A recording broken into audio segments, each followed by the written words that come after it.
حبايب قلبي، أهلا وسهلا فيكم مطبخ الخال. اليوم بدنا نسوي كريمة توم أو التومية. يلا معي. ومشان كريمة توم خلينا نبلش بأول مرحلة.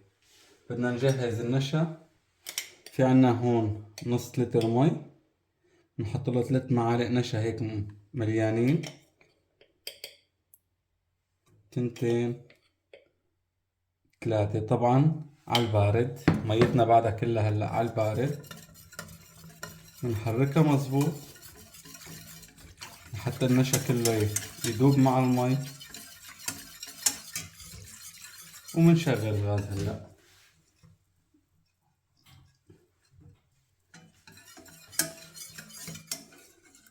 بنحطه على درجة حرارة عالية مثل ما نكون شايفين حبايب قلبي. من تم عم نحركه هلا بلش بده يشد معنا النشا ويصير قوامه كريمي. طبعا بدنا نتم عم نطبخه حتى يجمد مظبوط معنا على النار وتروح منه نكهة النشا.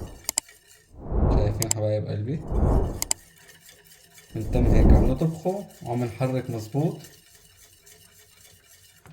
هون جمد معنا، ما بنوقف، بنتم.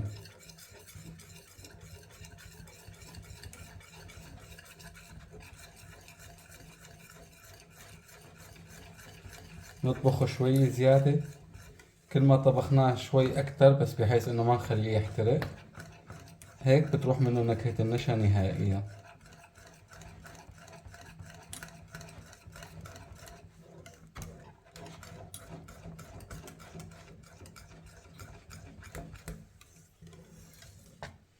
وطبعا العيارات من نوع لنوع نشا يمكن تختلف شوي. على الأغلب في بعض أنواع النشا بدها 4 معالق بدال 3، بس بعتقد أنا 3 كتير كتير منيح، كافي. هيك النشا صار معنا جاهز. بنطفي تحته وبنشيلها بقى عن الغاز ونتركها هيك حتى تبرد تماما. بس تبرد تماما بنرجع لكم.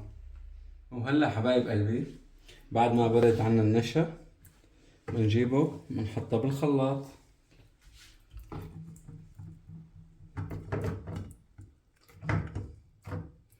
طبعا لازم يكون بارد كتير مظبوط.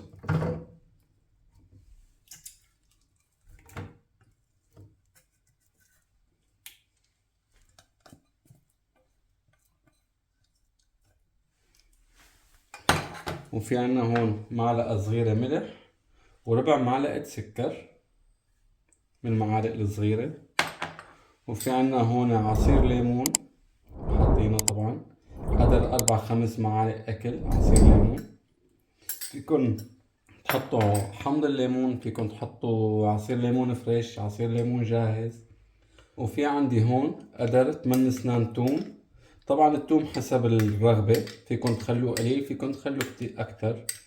بقى نحنا بنحبها تومة ظاهر يكون قوي كتير. حطهم هيك. وهيك بعد ما ضفنا كل المواد حطها على الخلاط.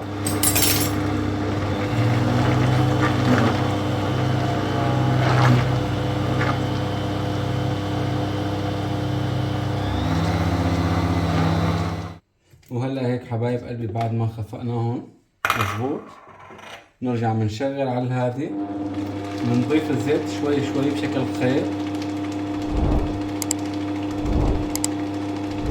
نستنى عليهم.